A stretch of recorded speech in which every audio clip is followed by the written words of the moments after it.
Hey everyone, welcome back to our channel. Quick guide on today's video. I'm going to show you how to delete stories in Signal app. It's very quick and easy, so let's get started. First, open the Signal app on your phone.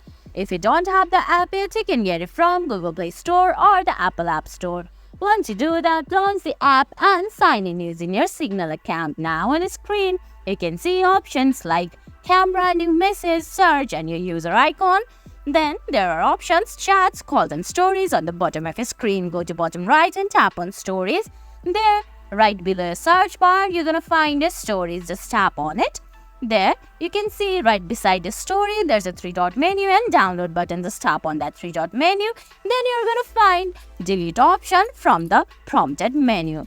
Tap on it. Then select delete from the menu appearing from bottom of your screen. And guys, that's it. That's how you delete your stories in Signal app.